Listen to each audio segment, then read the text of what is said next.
There is a moment, late at night, in private, when a man realizes he has been building his life around a single point of instability. He doesn't say it out loud, he might not even name it consciously, but somewhere beneath the surface, in the space between his chest and his throat, he feels it, the slow erosion of something he used to recognize as himself. It starts with a simple impulse and need for confirmation, for certainty, for reassurance that what he's doing is right, that she still wants him, that the ground beneath his feet is solid. On the surface, this seems reasonable, human even. But what he doesn't realize is that every time he reaches for that reassurance, he is handing over a piece of leverage he cannot afford to lose. He is teaching the other person, and more importantly, teaching himself, that his internal state is contingent on external validation. And once that lesson takes root, the architecture of the entire relationship begins to shift. Power does not move through grand declarations or obvious confrontations. It moves quietly, through repeated microtransactions of emotional dependency. And the man who seeks reassurance again and again is unknowingly signing a contract he has not read. The terms are brutal. The consequences are invisible until they compound. Arthur Schopenhauer spent most of his life studying the mechanics of human suffering. He lived in a world where romantic idealism was at its peak, where poets and philosophers spoke of love as the highest truth, the ultimate realization of human potential. Schopenhauer stood alone in his conviction that this was a lie.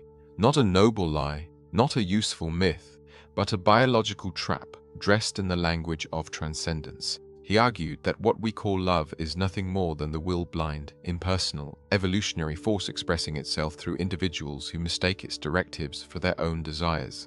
A man falls in love and believes he has found meaning. What he has actually found is a script written by nature, designed to perpetuate the species, indifferent to his happiness or dignity.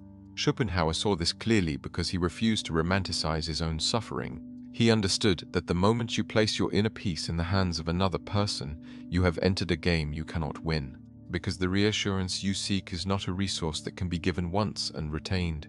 It is a recurring expense, and every time you return to ask for it, you reveal that you do not possess it within yourself. This is not a moral failing.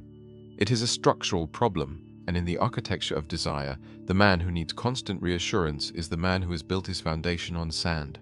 The thesis is simple and ruthless. A man who repeatedly seeks reassurance from a woman who needs her to stabilize his internal state, who cannot sit with uncertainty or discomfort without reaching for her validation, quietly becomes the kind of man she cannot respect. This is not because women are cruel or calculating. It is because respect, at the level where it matters most, is an instinctive response to self-containment, to emotional sovereignty, to the capacity to hold one's own center in the face of ambiguity. When a man externalizes his emotional stability, when he makes his peace contingent on her words, her texts, her moods, he is announcing to her nervous system that he does not trust himself. And if he does not trust himself, why should she? Schopenhauer would say this is the will speaking through her, testing him, sorting for genetic and psychological fitness. Whether you frame it in evolutionary terms or relational dynamics, the outcome is the same. The man who needs her reassurance more than she needs his becomes the man she begins to pull away from, not consciously, not maliciously, but inevitably.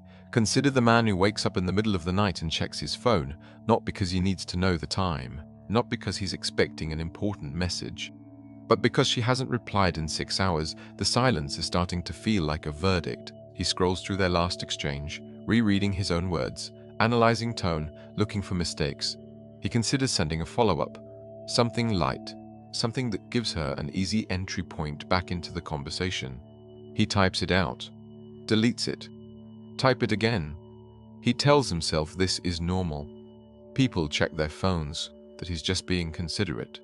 But underneath, in the part of him that still remembers who he was before this relationship began, there is a quiet alarm going off, because he knows this isn't about consideration. It's about relief. He is seeking reassurance that he still matters to her, that he hasn't said or done something wrong, that the connection is still intact. And every time he does this, every time he reaches for her energy to stabilize his own, he is teaching both of them the same lesson. His peace is not his own. Now consider the version of this man 6 months later. He has stopped going to the gym as often. not because he's busy, but because the discomfort of being alone with his thoughts in that space has become unbearable. He used to lift to clear his mind. Now his mind is somewhere else. She cancels plans and he immediately offers alternatives, rearranging his week to accommodate her schedule. She grows distant and he increases his availability, sending longer texts, asking more questions, offering emotional labor he wasn't asked to provide. He tells himself he's being attentive. In reality, he is kneeling. And the more he kneels, the less she sees him, not because she wants to hurt him, but because the man she was initially attracted to the one who had his own rhythm, his own direction, his own center, has slowly disappeared. What remains is a reflection of her moods, a man whose internal weather changes with her attention. Schopenhauer called this the slavery of the will. The moment you let desire dictate your behavior, you're no longer acting, you are being acted upon. And the tragic irony is that the thing you want most, connection, closeness, security, becomes the thing your behavior actively repels. I work with men who come to me after the relationship has already ended. They sit across from me, confused, hurt, sometimes angry, and they ask the same question in a dozen different ways. I did everything right. I was present. I was supportive. I never lied, never cheated, never gave her a reason to leave. So why did she? And when I asked them to describe the final months, the same patterns emerge. He started checking in more and asking if everything was okay, seeking confirmation that they were still solid. She started pulling back, not dramatically, just less enthusiasm, fewer texts, longer silences. And the more she pulled back, the more he reached forward. More reassurance seeking, more emotional exposure, more attempts to fix something he couldn't name. He thought he was fighting for the relationship. What he was actually doing was confirming her unconscious suspicion that he needed her more than she needed him. And in the economy of desire, that asymmetry is fatal. Here is what most men do not understand about reassurance. It is not a neutral act. It is not simply asking a question and receiving an answer. It is a transfer of emotional authority. When you ask, "Are we okay?" what you are really saying is, "I cannot determine this on my own. I need you to tell me how to feel about us." And while that might sound vulnerable, honest, or emotionally intelligent, what it actually does is place the woman in the position of managing your internal state. She becomes responsible not just for her own feelings, but for yours. And that responsibility, over time, becomes a burden, not because she doesn't care, but because care without respect is exhausting.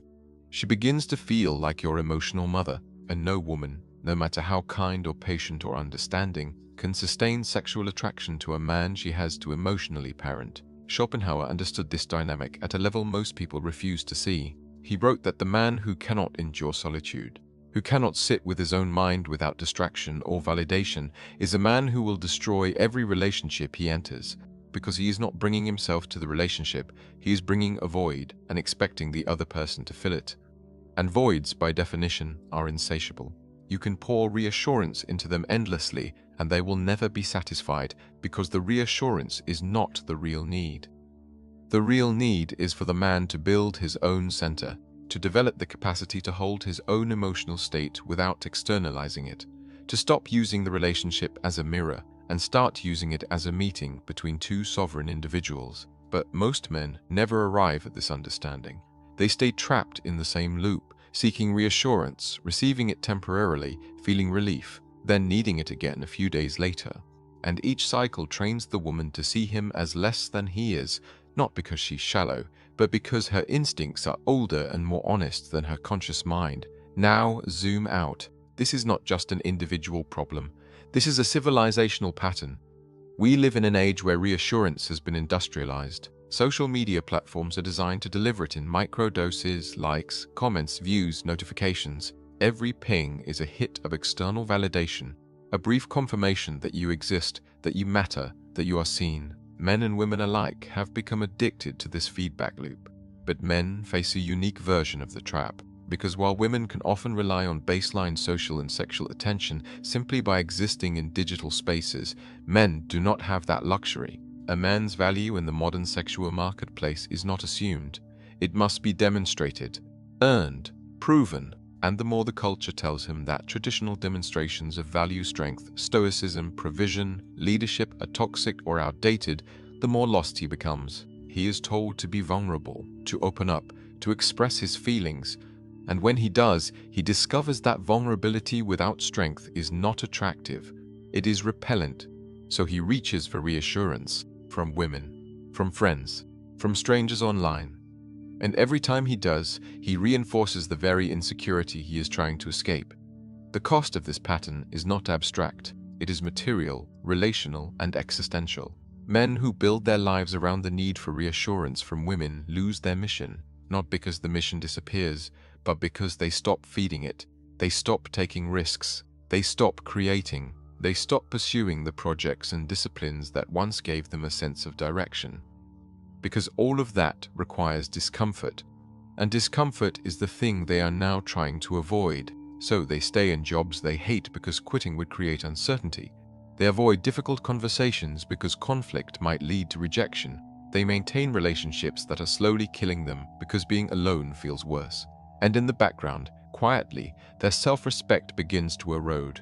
Not in a single moment, but across 1,000 small compromises, 1,000 moments where they chose comfort over truth, where they sought reassurance instead of sitting with the uncertainty. And the cruelest part is that the reassurance, even when it's given, never actually works. Because the problem was never external, it was always internal. If a man wants to break this pattern, he must first recognize what it actually is. It is not love. It does not matter. It is not emotional intelligence. It is outsourcing. It is the act of making another person responsible for maintaining your internal equilibrium. And the solution is not to stop caring about her opinion. It is to stop needing it to function. Notice the difference. A sovereign man can hear feedback, consider it, integrate it if it's useful, and discard it if it's not. But his baseline state does not depend on it. He is not walking around with a hole in his chest that only her words can fill. He has done the work, often painful, often lonely, of building his own center. He knows what he values. He knows what he will tolerate and what he will not. And when uncertainty arises in the relationship, he does not immediately reach for her to stabilize him. He sits with it. He observes it. He trusts that he will know what to do when the time comes. This is not emotional suppression. It is emotional sovereignty. And it is the single most attractive quality a man can develop, not because it is a strategy, but because it is the natural byproduct of self-respect. Stop asking if she still loves you. Stop checking her mood to determine your own. Stop rearranging your life to accommodate her uncertainty, not because you don't care, but because your care must come from a place of fullness, not need. When you ask for reassurance, you are teaching her that you do not have it within yourself. And once she learns that lesson, the dynamic begins to tilt. She starts testing you, not consciously, not maliciously, but instinctively. She creates distance to see if you will hold your center or collapse. She becomes less available to see if you will chase or remain grounded. And every time you chase, every time you ask, "Are we okay?" you are failing the test. Not because the test is cruel, but because it is assessing the one thing that cannot be faked. Self-containment. The man who has it does not need to announce it. His behavior speaks for itself. He is present but not dependent, engaged but not desperate, affectionate but not needy, and the woman who is with him does not have to manage his emotions, because he already manages them himself. Refuse to over-explain yourself. When conflict arises, state your position once, clearly, and let it land. If she needs time to process, give her that time without filling the silence with justifications. If she accuses you of not caring, do not launch into a monologue about how much you care. Show care through consistency, not through verbal defense. Schopenhauer believed that words are where truth goes to die. What people say is almost always a rationalization of what they feel, and what they feel is shaped by what they observe. A man who constantly defends his intentions does not trust that his actions speak for themselves, and that lack of trust is contagious. She begins to wonder if maybe he really is what he's defending against, not because the accusation is true, but because his behavior suggests he believes it might be. Allow her to react without making her reaction your emergency. This is perhaps the hardest discipline for men who have been conditioned to believe that their role is to fix, to solve, to make her feel better at all times. But emotional sovereignty requires you to understand that her feelings are hers to carry, not yours. You can be present, you can listen, you can offer support, but you cannot and should not make her emotional state your responsibility, because the moment you do, you are back in the reassurance trap. You are externalizing your peace. You are saying through your behavior that you cannot be okay unless she is okay. And that is the opposite of strength. That is codependency dressed in the language of care. A sovereign man can sit with her discomfort without absorbing it. He can hold space without collapsing into it.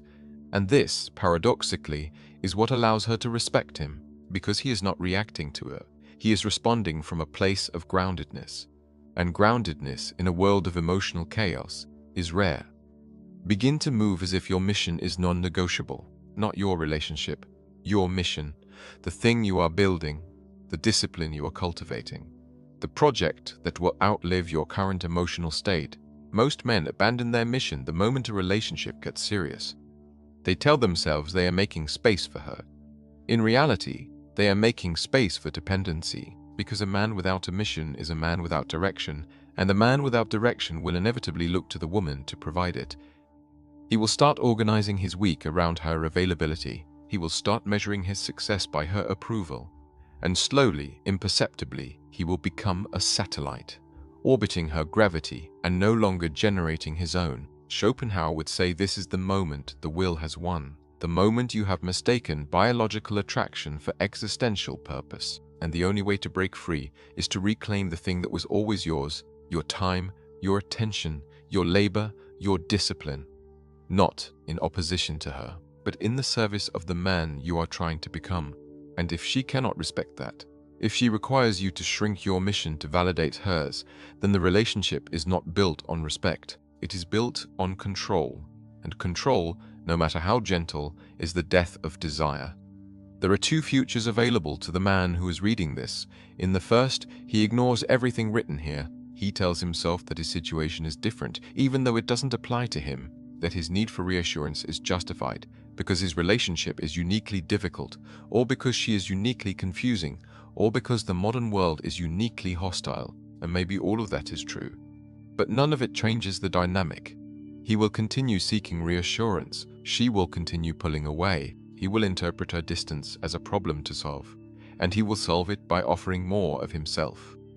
More availability, more emotional labor, more explanations. And 5 years from now, he will either be in a relationship where he has learned to shrink himself into something acceptable, or he will be alone, confused, bitter, and convinced that women are impossible to understand. He will not recognize that the pattern was his, that the dependency was his, that the loss of respect was earned, not inflicted, and he will carry that misunderstanding into the next relationship, where it will play out again in slightly different form, with the same ending.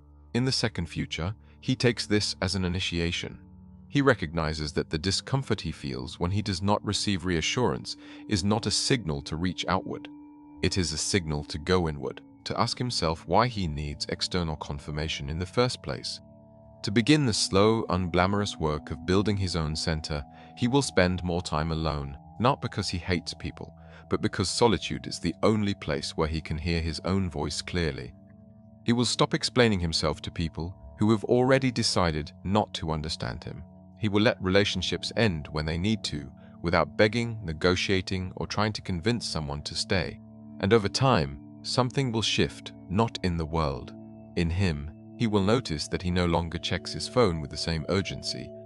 That silence no longer feels like a threat, that he can sit with uncertainty without collapsing into anxiety, and the people around him will notice too, not because he announces the change, but because his energy will be different, grounded, self-possessed, no longer leaking.